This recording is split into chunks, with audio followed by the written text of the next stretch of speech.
Kita akan bahas peretasan Pusat Data Nasional dan dugaan penjualan data milik lembaga negara di situs gelap bersama pakar IT dan keamanan siber Pratama Persada. Selamat malam Mas Pratama.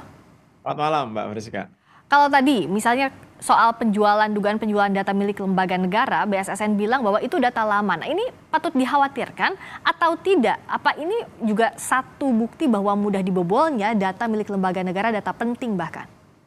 Iya, gini, kalau kita berbicara masalah data, agak aneh kalau kita ngomong itu data lama atau data baru ya, gitu. Kenapa Karena Mas? orangnya sama gitu. Mungkin jabatannya saja yang berubah atau misalkan penempatannya berubah gitu. Tapi data pribadinya pasti sama gitu. Mbak Friska misalkan, pasti namanya tetap aja sama. Ya. Nomor handphonenya pasti nggak berubah juga. Alamat rumahnya juga pasti akan sama juga gitu. Mungkin posisinya yang berbeda. Nah, itu juga sama. Jadi data baru atau data lama sebenarnya sama-sama data pribadi. Kemudian yang kedua adalah ini menunjukkan keamanan cyber itu belum menjadi priority gitu. Walaupun kalau kita lihat ya sampel data yang diberikan sama Moonhacker ini gitu, baik sampel data dari Inavis, sampel data dari BAIS TNI atau dari Kementerian Perhubungan itu bukan bukan sampel data milik masyarakat gitu, lebih lebih ke arah data milik internalnya Polri, internalnya BAIS dan lain-lain gitu. Tapi kalau kita melihat pada intelijen strategis itu data-data misalkan agen-agennya gitu bahaya juga ya. Ya. Kalau di luar negeri agen intelijen itu paling dilindungi tuh Mhm. data-datanya. Nah, di sini isinya lengkap gitu. Ada nama, ada jabatan, ada nomor telepon, ada KTP gitu. Banyak banyak isinya gitu yang bisa digunakan orang yang tidak bertanggung jawab untuk melakukan hal yang negatif gitu. Tetapi Ya.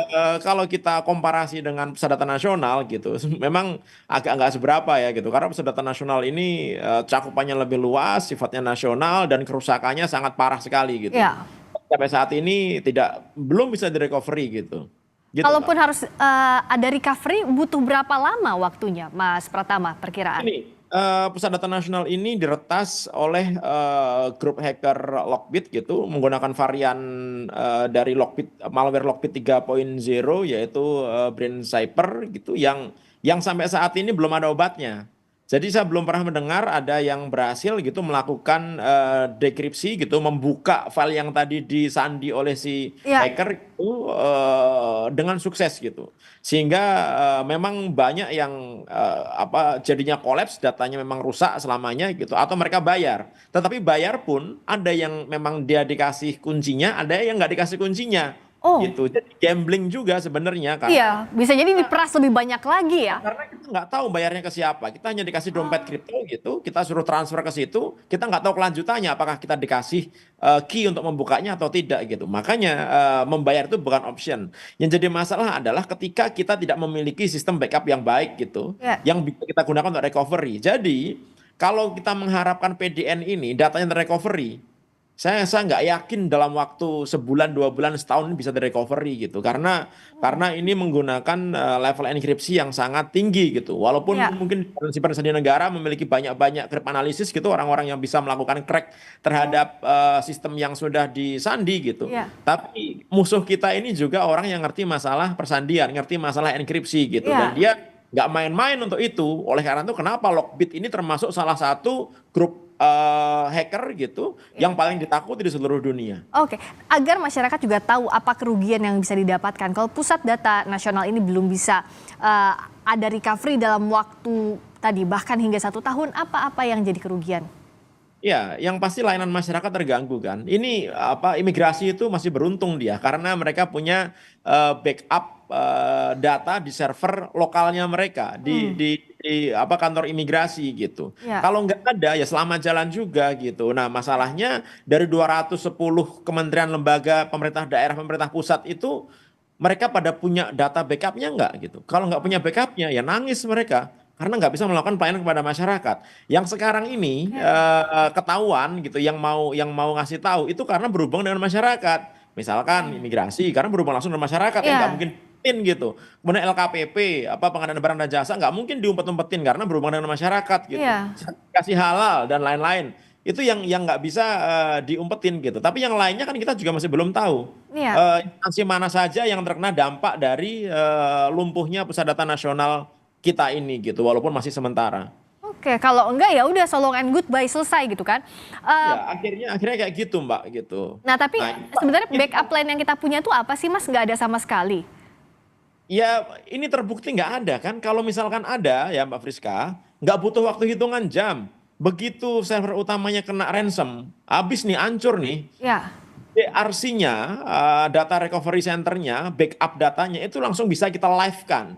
Sehingga nggak mengganggu, hitungannya cuma menit aja. Nggak nyampe berhari-hari gitu. Nah ini kan ternyata sudah lebih dari 4 hari gitu. Dan karena kerusakannya sangat parah gitu, saya nggak yakin ini bisa direcovery. Oleh karena itu, langkah yang paling bisa dilakukan adalah ini PDN, Kominfo gitu, ngomong sama semua tenan-tenannya, kementerian lembaga dan instansi yang menitipkan datanya di PDN gitu, untuk ditanyakan mereka punya nggak data backup di komputernya mereka masing-masing, di servernya mereka, di instansinya mereka gitu. Setelah itu baru dibantu untuk live.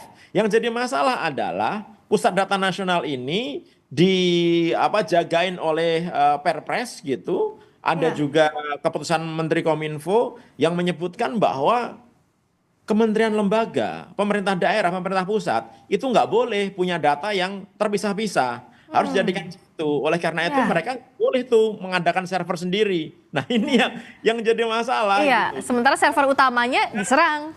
Ya mereka sudah berupaya nggak beli server, nggak bikin data center sendiri, Ya, menitipkan kepada PDN, ternyata PDN-nya diserang.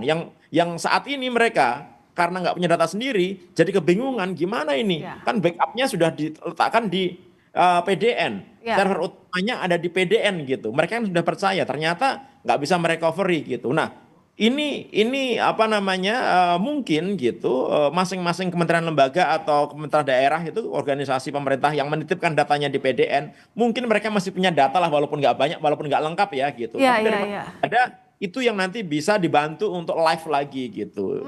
Nah, tapi Sambil menunggu nanti gimana PDN bisa direcovery gitu. nah itu kan masih menunggu sampai PDN di recovery, juga tadi menghubungi tenant-tenant kalaupun Kominfo semestinya dalam waktu yang cepat ini melakukan hal demikian, Mas Pratama, apalagi bentuk tanggung jawab pemerintah yang bisa dilakukan pasca peretasan Pusat Data Nasional ini? Ya menurut saya ini pukulan bagi pemerintah ya. Kemarin sudah minta maaf, bagus lah apa namanya, minta maaf gitu. Tetapi kita lihat, kita harus cari nih di mana titik masuknya si pertas ini gitu. Itu bisa ketahuan kok. Yang salah itu tata kelolanya, atau yang salah orang IT-nya, atau yang salah server adminnya gitu, atau yang salah perusahaannya. Ini kan Kominfo juga pakai perusahaan pihak ketiga, pakai Telkom Sigma kan gitu, iya kan? Ya. Sekelas Telkom Sigma menurut saya agak keterlaluan sih kalau bikin sistem seperti ini. Karena Mbak Friska, mereka merancang pusat data nasional ini walaupun sementara itu sebagai pusat data nasional tier 4. Tier 4 tuh level paling tinggi dari data center. Ya. Artinya live-nya, on-nya itu adalah 99,995%. Jadi Wow. nggak boleh down sama sekali. Maksimal downnya itu hanya 4 jam dalam setahun. Jadi Oke. jadi yang dalam toleransi 4 jam dalam setahun gitu. Kemudian harus ada redundansi. Power supply-nya harus ada redundan, listriknya ada redundan, koneksi jaringan internetnya harus ada redundan. Ya. Ini harus ada redundan gitu. Semuanya harus redundan. Harus ada backupnya gitu. Sehingga Ya. kalau satu mati, listrik mati nih, akan keluar genset nih. Genset mati nih, ada UPS gitu misalnya kayak Ya. gitu.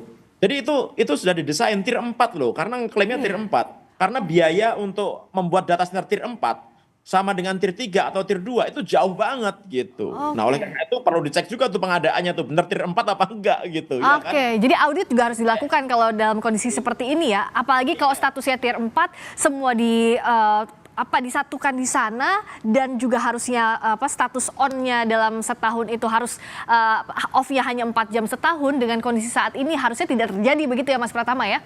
Enggak terjadi Oke. harusnya. Oke, kita akan tunggu apa langkah sigap dari pemerintah pasca diretasnya Pusat Data Nasional dan juga dugaan bocornya data dari lembaga negara. Terima kasih Mas Pratama Ya, terima Persada, kasih. pakar IT dan keamanan siber. Selamat malam. Malam.